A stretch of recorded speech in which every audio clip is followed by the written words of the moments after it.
Passamos a apresentar os 4 Evangelhos, Revelação da Revelação, Jean Baptiste Rustin. Narração, Paulo de Moraes.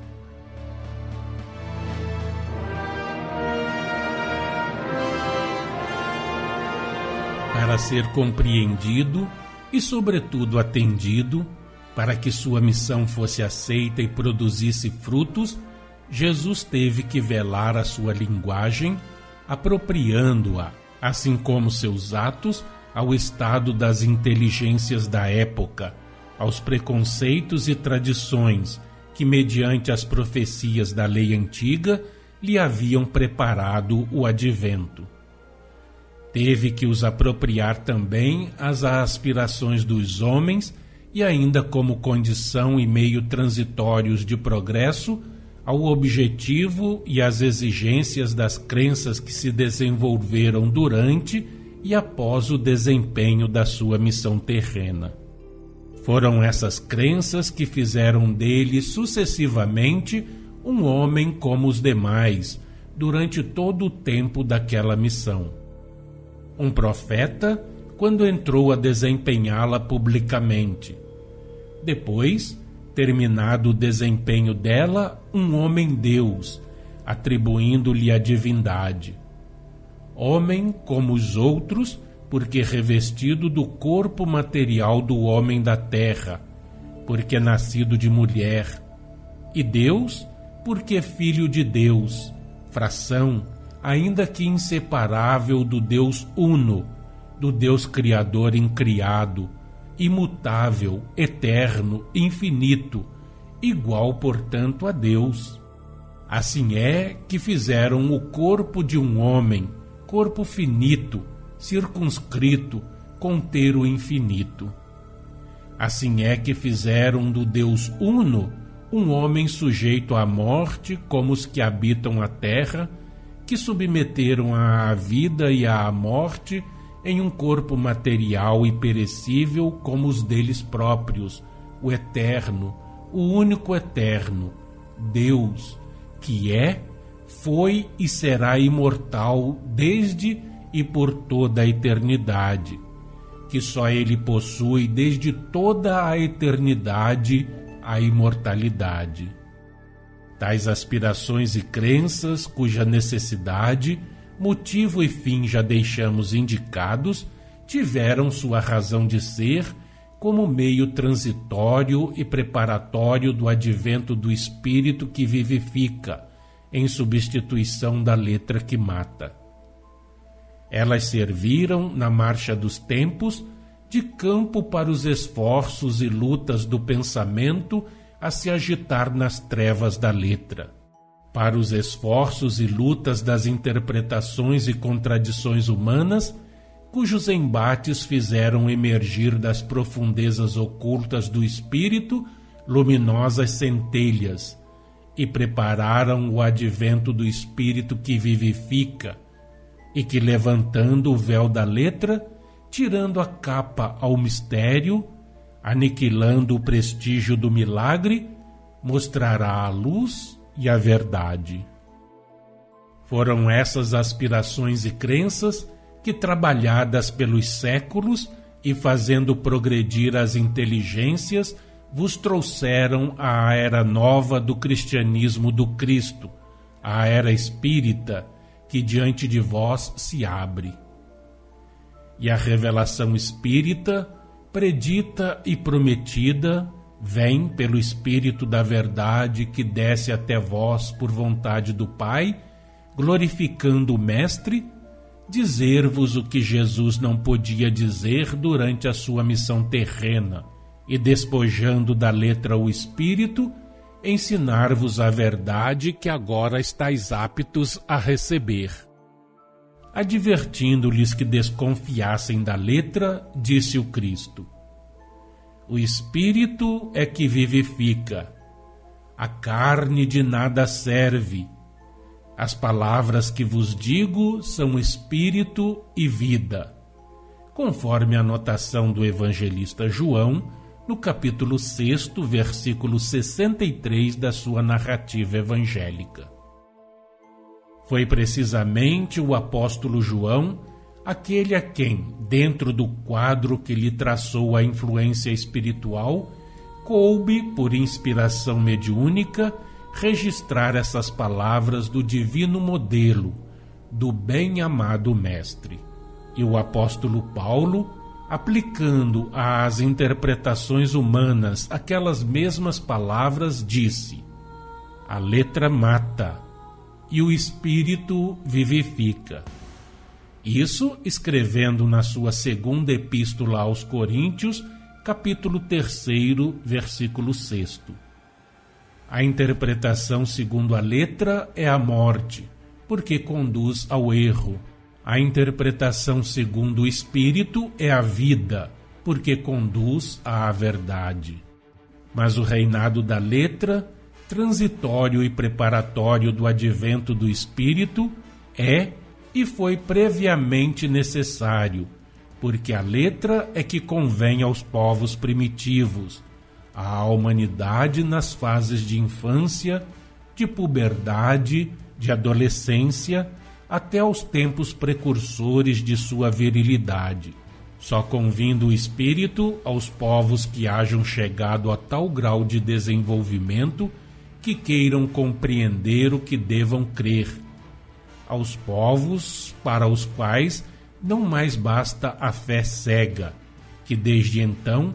unicamente produz a dúvida ou a incredulidade, visto-lhe faltar a razão de ser, do que resulta ficar sem alimento à crença. Aos povos, enfim, que precisam receber o pão cotidiano da inteligência, de acordo com as suas faculdades e necessidades. Por isso, aquelas palavras de Jesus e do apóstolo Paulo eram ditas para o futuro.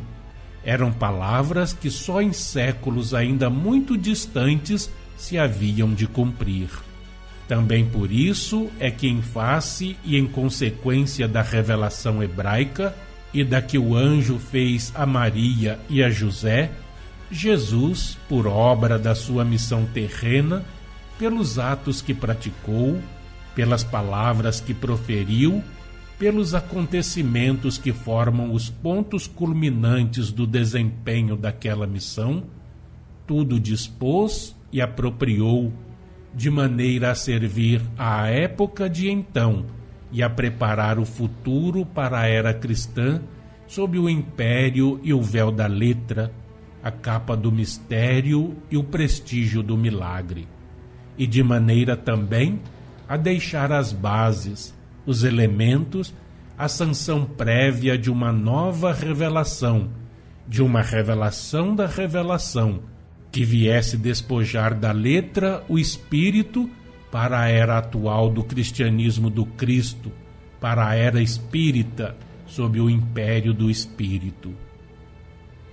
Os apóstolos, especialmente Paulo e João,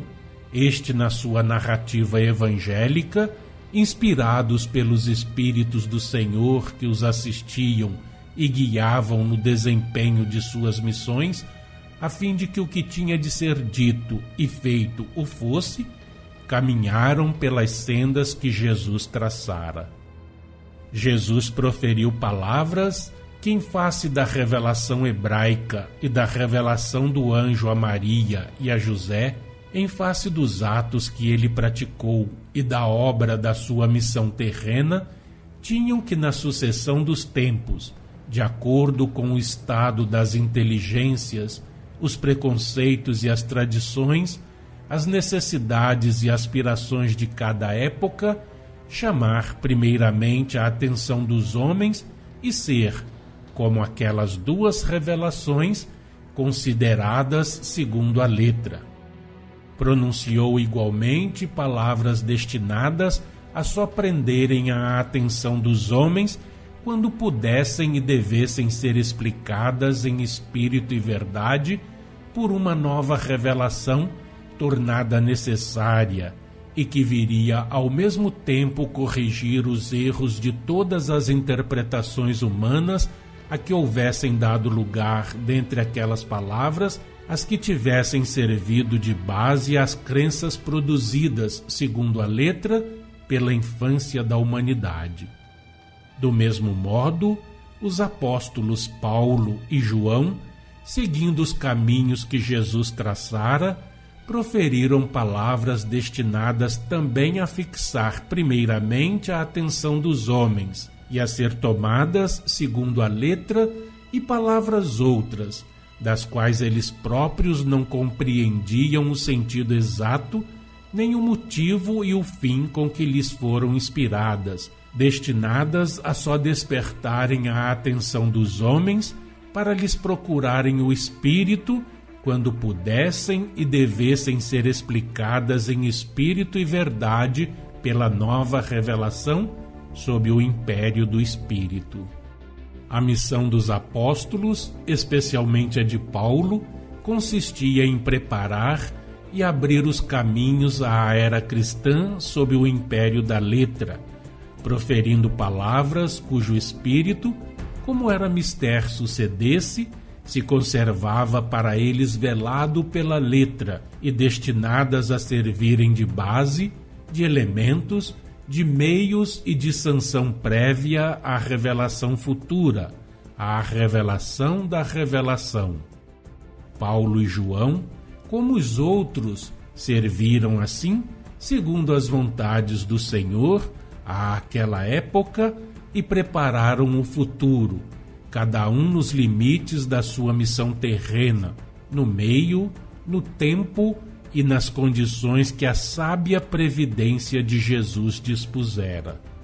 Nenhuma das palavras de João, como nenhuma das de Paulo acerca da natureza e da origem espirituais de Jesus, da sua posição espiritual com relação a Deus e ao planeta terreno, da natureza do corpo que ele tomou, do modo e das condições em que esse corpo se formou para sua aparição e passagem pela terra, deve ser rejeitada. Ao contrário, todas têm que ser entendidas e explicadas segundo o Espírito que vivifica, e, portanto, em espírito e verdade. Os versículos de João referente a esses pontos, e os versículos são o primeiro, o segundo, o terceiro, o de número 14 e, finalmente, o 18.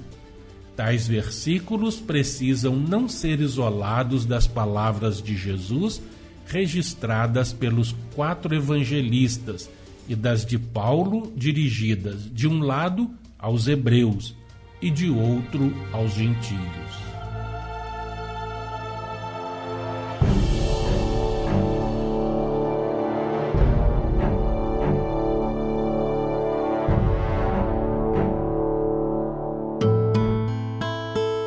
Acompanhe no próximo programa mais um trecho de Os 4 Evangelhos, Revelação da Revelação, Jean Baptiste Rustin.